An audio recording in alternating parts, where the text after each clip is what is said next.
सर्वांना नमस्कार.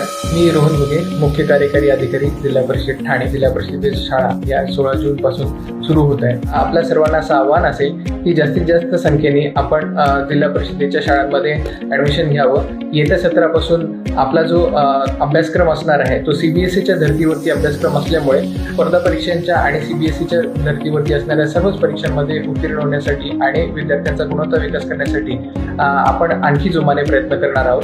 तरी सर्वांनी जास्तीत जास्त संख्येने आपल्या जिल्हा परिषदेच्या शाळांमध्ये ॲडमिशन घ्यावं. त्याच्यासाठी 16 तारखेला प्रवेशोत्सवाचं देखील आयोजन करण्यात आलेलं आहे. त्याच्यामध्ये माननीय मंत्री महोदय तसेच सर्व लोकप्रतिनिधी आणि इतरही सर्व सन्माननीय सदस्य उपस्थित असतील आणि एका उत्सवाच्या पद्धतीने आपण सर्व विद्यार्थ्यांचं स्वागत करण्याचं नियोजन केलेलं आहे. आपण सर्वांनी या सर्व संधीचा लाभ घ्यावा हे मी आपल्या सर्वांना आवाहन करतो की जास्तीत जास्त संख्येने जिल्हा परिषदेच्या शाळांमध्ये आपण ॲडमिशन घ्यावं आणि या सर्व सुविधांचा लाभ घ्यावा.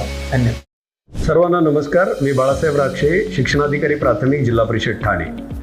16 जून सोमवार या दिवशी आपल्या जिल्हा परिषदेच्या आणि सर्व खाजगी शाळा सुरू होत आहेत. 16 जून हा शाळेचा पहिला दिवस असणार आहे.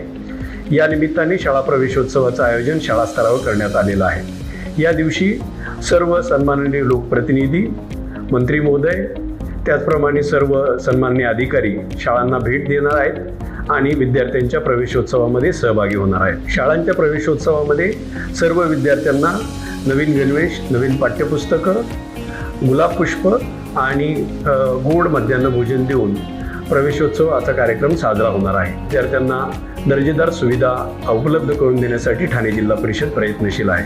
माझं या निमित्ताने सर्व पालक, जागरूक नागरिक, विद्यार्थी यांना आव्हान आहे की आपण अधिकाधिक संख्येने जिल्हा परिषदेच्या शाळांमध्ये प्रवेश घ्यावा आणि जिल्हा परिषद शाळांचा नावलौकिक या पुढच्या काळामध्ये वाढविण्यासाठी आपण सर्व शिक्षक, सर्व पालक, सर्व पर्यवेक्षक यंत्रणा यांनी प्रयत्न करावेत असं आवाहन या निमित्ताने मी आपला सगळ्यांना करतो.